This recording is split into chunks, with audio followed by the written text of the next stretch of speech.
Good evening, everyone. This is Vinod from Myself Academy, and we are in YouTube channel Excel Snippet. We are sharing a new video called Cell References. This is our video number 4. It's been quite a while now. I didn't add any video for us, so let's begin with a new topic called Cell References in Excel. Cell references is a combination which we use in multiple formulas so that we can have a complete control over the data part. And in cell references, we have three types: relative cell reference, absolute cell reference, and mixed cell reference. When I work with relative cell reference, my data will be uh, simple, and when I use an absolute cell reference, I can freeze a cell. When I do a mixed cell reference, I can freeze a row and freeze a column.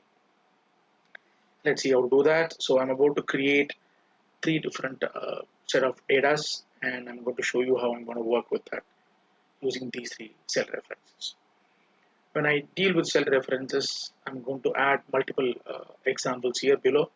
I'm not going to use them in a real-time based. I'm going to just give you an idea of what is these cell references are, and in our next video number 5, we'll see how to use the cell references inside a VLOOKUP functionality. I'll go through it in detail at the end of our the video number 4. Let's see how to go forward for the relative cell reference. If I want to add this data, and if I'm going to add multiple examples below, so when I scroll down, I don't want my cell references to disappear. I want my cell reference to be consistently visible for me. To do that, I'm going to use a freeze function in Excel, which allows me to freeze the above rows that is there for my display. As you scroll down, the bottom rows will be scrolled and it will be hidden below.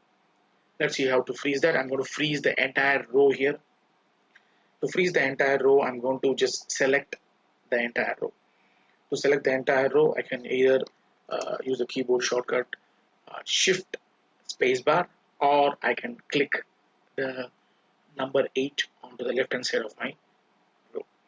I just use a Shift spacebar to select the entire row. Now I'm going to use another keyboard shortcut to populate my freeze pane. I'm going to give Alt WFF, which allows me to freeze the entire row here. When I click on the other spot, you can see that there is a line is drawn, and when I scroll down, you can see that my first 7 line items are frozen to the top. So the two formulas that I've got, or two shortcuts that I've used to do that. So I'm going to select the entire row. For that, I've used Shift and then spacebar, and to freeze pane, I used Alt WFF. But I did the selection before, so I got the listing. Now we are about to go to the next topic. Our next topic is going to be relative cell reference. So I'm going to just copy this list and add relative cell reference to my list. Here I'll show you how to use a relative cell reference. A relative cell reference is a default function in Excel. Normally when I do a calculation, Excel automatically performs a relative cell reference for me. So I'm going to add a number header in here, and I'm going to create a multiplier, and I need a result header. So these are the three logics that I'm about to build right now. So I'm going to add some numbers to my list, and then I'm going to add a multiplier here. So I'm going to keep one number, and now I'm going to multiply the first number with the first multiplier. When I give an enter, it automatically populates my answer.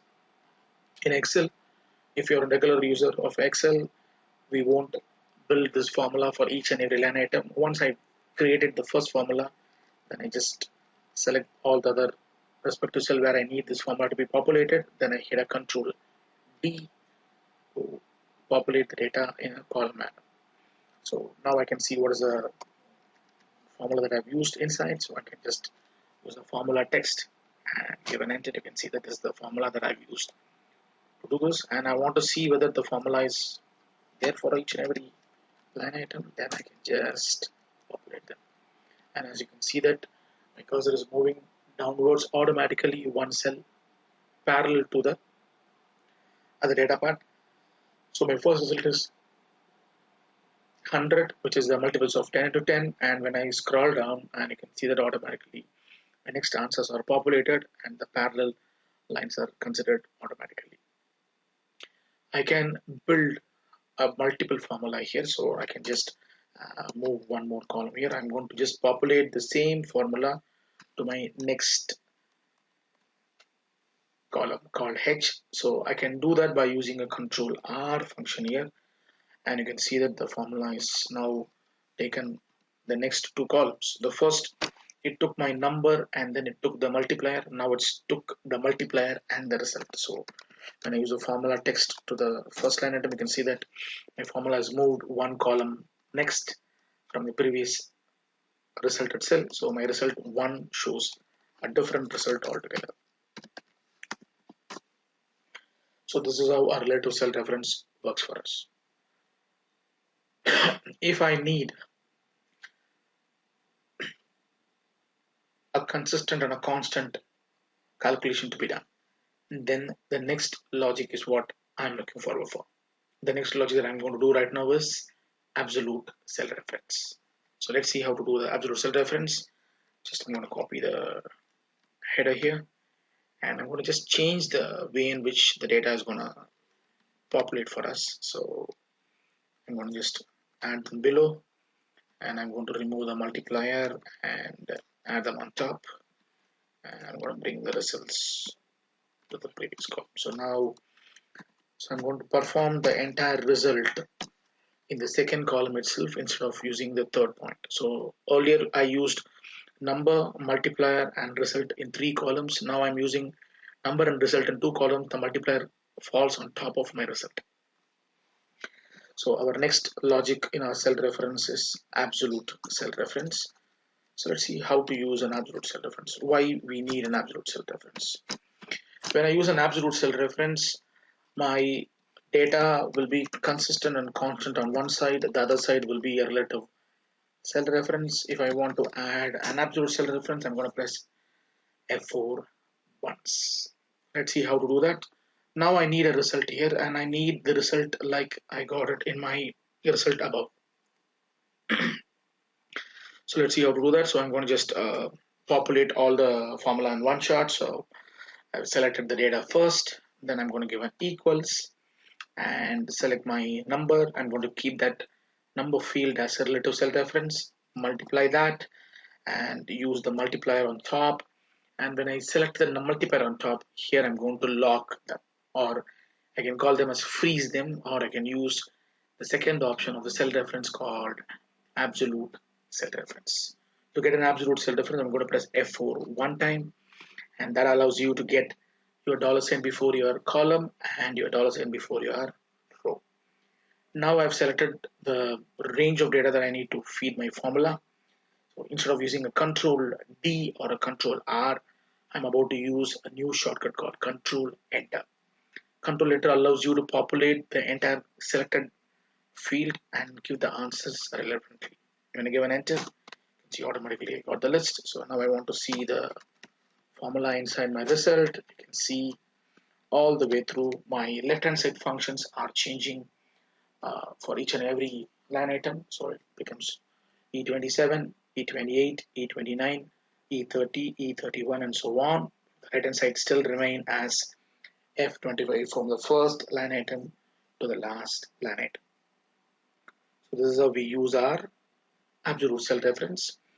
I will give you a small idea about this in our next video where we can see how to use these two references relatively or effectively in a real time environment.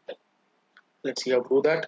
So I'm going to show you the third and the final reference column that's called mixed cell reference. So when I deal with the mixed cell reference, I have 2 dimensions here. So let's see how to work with that. So I'm not going to enter the keyboard shortcut on top. Instead, I'm going to use them in the subsequent one. So I'm going to use the mixed cell reference right now. So in the mixed cell reference, again, the same logic is going to come into play, but I'm going to improvise it furthermore. So I'm going to add multiplier logics here. So I'm going to just come down here. I'm going to add a 20 and 30 next to it. Then I'm going to just merge the cell. Then I need two more results here, result 2 and result 3. Now I want to add all of them in one shot. So let's see how to do that using mixed cell references. So when I deal with the mixed cell references, as I told you earlier, the keyboard shortcuts are going to be my row lock first, which is going to be F4 twice, and my column lock comes in as F4 thrice. So now I got my data in here very clearly. Now I'm going to use my list. So when I deal with the row lock and column lock, my navigation of data is the key point here.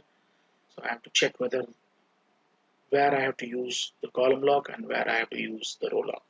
So I'm going to give an equals here, and I select the numbers here. The numbers are navigating in a columnar fashion, so I will be adding a column lock here. So to use a column lock, I cannot directly jump to a column lock.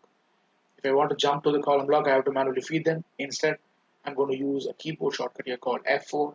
I'm going to click the F4 three times. F4 once will give you an absolute cell reference. F4 2 gives you a row lock. F4 3 gives you a column block. Then I'm going to multiply that and multiply with my multiply 1, and which is 10. I'm going to give two F4s here to lock them on the row. When I give an enter, it populates the first answer for me.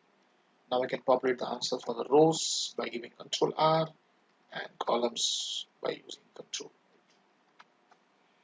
If you want this formula to be improved and used via Control Enter functionality, then I can use them. So I'm going to delete all the data, and before I add my formula, I have to select the entire row where my answer to be populated. So it's now the selection is already there in that list. I'm going to just give the numbers here, press F4 thrice, multiply that with the number on top, F4 twice, and hit a Control Enter. Boom, you can see that the results are in place for us, and the results are coming exactly how I'm looking forward for. So this is what the cell references is all about. So I just gave you what is a cell reference and how I can use the cell references in this particular video. In our next video, we will see how to use them in a real-time data, in a normal table functions, or in a normal range of data, or inside VLOOKUP. Hope you enjoyed the video. Vinod signing out for this video, and hope to see you soon. Stay safe and stay at home. Enjoy yourself.